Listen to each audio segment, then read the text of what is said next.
Hello friends, welcome to রিয়ার Soul Kitchen. কেমন আছো তোমরা? আশা করি তোমরা খুব খুব খুব ভালো আছো। আজকে দেখো আবার একটা আমি নতুন রেসিপি নিয়ে চলে এসেছি, সেটা হচ্ছে মশালা বেগন। মশালা বেগন আমি কি করে বাড়িতে বানাচ্ছি সেটাই আজকে আমি তোমাদের সাথে শেয়ার করব। তো দেখতে থাকো আমার ভিডিওটা। আর যদি আমার চ্যানেলটাকে এখন তক সাবস্ক্রাইব যদি করোনি, আমার চ্যানেলে এখন নতুন ভিউয়ার হচ্ছে আপনি, তো প্লিজ প্লিজ প্লিজ আমার চ্যানেলটাকে সাবস্ক্রাইব করে দাও। আর যারা যারা এখন তক আমার চ্যানেলটাকে সাবস্ক্রাইব করে রেখেছো তাদেরকে ধন্যবাদ, থ্যাংক ইউ। চলো তাহলে দেখতে থাকো আমি কি করে এই রেসিপিটা বানাচ্ছি, মশালা বেগন। চলো দেখো, মশালা বেগুন বানাবার জন্য আমি একদম খুব ছোট ছোট একদম বেগুন নিয়ে নিয়েছি, যেটা বাজারে ইজিলি অ্যাভেলেবেল থাকে। তো এগুলোকে বলে স্মল বেগুন। তো এবার আমি ওগুলোকে মাঝে মাঝে একটু করে কাট করে নেব। একদম মানে দুটো পিস করে দেবেন না, মাঝে মাঝে হালকা কাটটা করবেন, কারণ ওটাতে মশলাগুলো ঢুকবে ভালো করে। আর আপনারা চেকও করে নেবেন কি ওটাতে পোকা আছে কি না। দেখো আমি খুব সুন্দর করে কাট করে নিচ্ছি, দিয়ে ওটাতে দেখো আমি দেখেও নিচ্ছি কি কিছু পোকা আছে কি না। পুরো ক্লিন আছে একদম, আমি চেক করে নিলাম। দিয়ে আমি এমনি করে সবগুলো আমি কেটে নেব। দেখো আমি সবগুলো এইভাবেই কেটে নেব, সবগুলো আমি কেটে নিচ্ছি। দেখো কাটা হয়ে গেল সবগুলো। এবার আমি একটা কড়াই নিয়ে নিয়েছি, ওটাতে আমি তেল দিয়ে দেবো। তেল নিয়ে নিচ্ছি পরিমাণ মতো, দিয়ে ওটা একটু গরম হলে আমি এক এক করে বেগুনগুলো দিয়ে দিচ্ছি।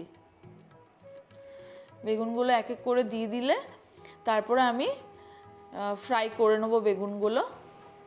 ওটাতে দিয়ে দিলাম বেগুনগুলো সব, দিয়ে একটু করে ফ্রাই করে নেব। যদি ওটাতে বেগুনের তেলটা যদি আপনাদের ছিটা পায় তাহলে 2 মিনিটের জন্য ঢাকা দিয়ে দিয়ে ফ্রাইটা করবে, কিছু হবে না। আমি দেখো ঢাকা দিয়ে দিয়েছি, দিয়ে আমি চলে এসেছি 2 মিনিটের পর। খুব সুন্দরভাবে ফ্রাই হয়েছে। তার মাঝে আমি একবার লাড়াচাড়া করে দিয়েছিলাম। দেখো একদম পুরো হালকা, বেশি ডিপ ফ্রাই করবেন না, যেমন তাহলে গলে যাবে বেগুনগুলো। ছোট বেগুন তো, দিয়ে আমি উঠিয়ে নিচ্ছি, হালকা ফ্রাই করে আমি উঠিয়ে নিলাম।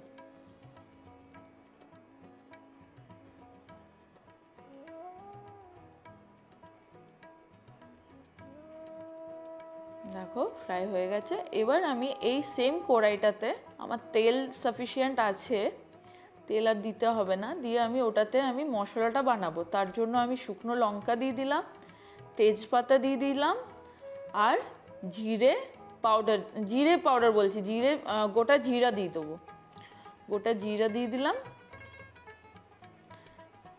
দিয়ে হালকা ফ্রাই করে এবার আমি ওটাতে দিয়ে দেবো। আগের থেকে আমি পেঁয়াজগুলো কেটে রেখেছিলাম, পেঁয়াজ টমেটো সব রেডি করে রেখেছি।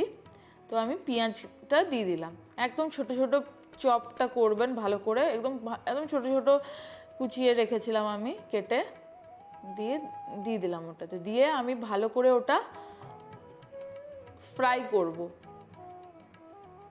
একটু ফ্রাই করব, পেঁয়াজের কাঁচা ভাবটা যেমন চলে যায় ততক্ষণ ফ্রাই করব। এই সময় আমি দিয়ে দেবো বড় এলাইচি, দালচিনি আর ছোট এলাইচি দিয়ে দিলাম, দিয়ে আবার ওটা দিয়ে ফ্রাই করব। দেখো আমি ফ্রাই করে নিচ্ছি। এবার আমি এই সময় দিয়ে দেবো আদা রসুন কাঁচা লঙ্কা বাটা, দিয়ে ওটা ভালো করে ফ্রাই করতে হবে যতক্ষণ না আদা রসুন পেঁয়াজ কাঁচা লঙ্কা সব গন্ধটা যেমন চলে যায় ততক্ষণ ফ্রাই করব। দেখো ফ্রাই করে নিচ্ছি। আমি একটু হিং দিয়ে দিলাম, এই সময় হিং দিয়ে দিলাম, দিয়ে ওটা মিক্স করে নেব, ফ্রাই করব।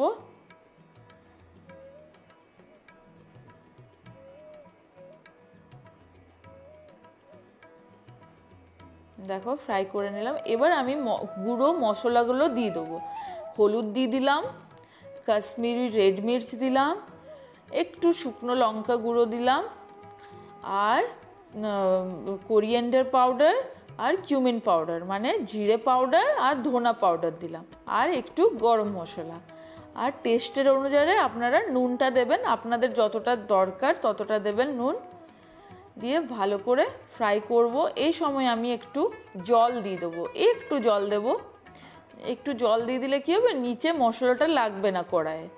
দিয়ে আমি একটু জল দিয়ে দিলাম, দিয়ে ভালো করে আবার ফ্রাই করব মশলাটা, যতক্ষণ না তেলটা ছেড়ে দেয় মশলার, ততক্ষণ ভালো করে কষাবো মশলাটা।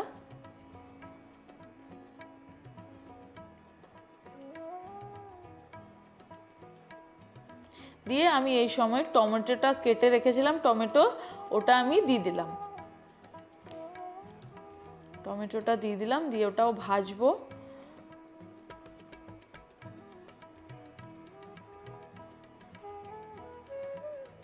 দেখো ভেজে নিচ্ছি আমি একটু, ওটা 2 মিনিটের জন্য ঢাকা দিয়ে দেবো। ঢাকা দিয়ে দিলে কী হবে, টমেটোটা সিদ্ধ হয়ে যাবে, গলে যাবে। দেখো 2 মিনিট পর চলে এসেছি, খুব সুন্দর। দেখো টমেটোটা গলে গেছে পুরো ভালো করে, মশলাটাও খুব সুন্দর হয়ে গেছে। দিয়ে আর একটু ভেজে নিচ্ছি ভালো করে, একটু করে দেবেন, যেমনি আমরা পাও ভাজিতে মশলাটা করি সেমনি করে ভালো করে খুন্তিতে করে ম্যাশ করে দেবেন। দিয়ে আমি একটু গরম জল দিয়ে দিলাম, জলটা গরম দেবেন গ্রেভির জন্য, জল দিয়ে দিলাম। এবার আমি এক এক করে ভাজা বেগুনগুলো দিয়ে দেবো। দেখো ভাজা বেগুনগুলো দিয়ে দিচ্ছি একটা করে।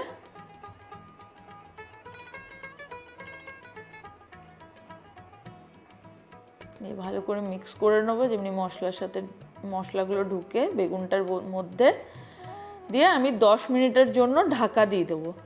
10 মিনিটের জন্য ঢাকা দিয়ে ভালো করে সিদ্ধ হোক, গলে যাক বেগুনগুলো। দেখো আমি 10 মিনিট পর চলে এসেছি, আমি চেক করে নেবো বেগুনটা একটু গলেছে কিনা। দেখো আমার গলে গেছে একটু বেগুনগুলো, আর খুব সুন্দর মশলাটাও হয়েছে, আমার আর লাগবে না করবার জন্য। এবার আমি এই সময় কস্তুরি মেথি দিয়ে দেবো, কস্তুরি মেথি দিয়ে দিলাম। দিয়ে ভালো করে মিক্স করে নেব। এটা অবশ্যই বাড়িতে ট্রাই করবেন, খুব সুন্দর লাগে খেতে। পরোটা রুটির সাথে, গরম গরম পরোটার সাথে তো খুব সুন্দর লাগবে খেতে। দিয়ে আমি লাস্টে কোরিয়েন্ডার লিভস দিয়ে দেবো, মানে ধনা পাতা আমি দিয়ে দিলাম। আর গ্যাসটা আমি বন্ধ করে দেবো। একদম আমার সার্ভ করবার জন্য মশালা বেগুন একদম রেডি হয়ে গেছে। অবশ্যই এটা বাড়িতে ট্রাই করবেন গরম পরোটা বা রুটির সঙ্গে। তো ভালো লাগলে কমেন্ট করবেন, কেমন লাগলো আমার ভিডিওটা এটা অবশ্যই কমেন্ট করে জানবেন। ভালো লাগলে লাইক করে দেবেন। আর আমার চ্যানেলটাকে এখন তক যদি সাবস্ক্রাইব করনি তো প্লিজ প্লিজ প্লিজ সাবস্ক্রাইব করে দেবেন। ভালো থাকবেন, সুস্থ থাকবেন।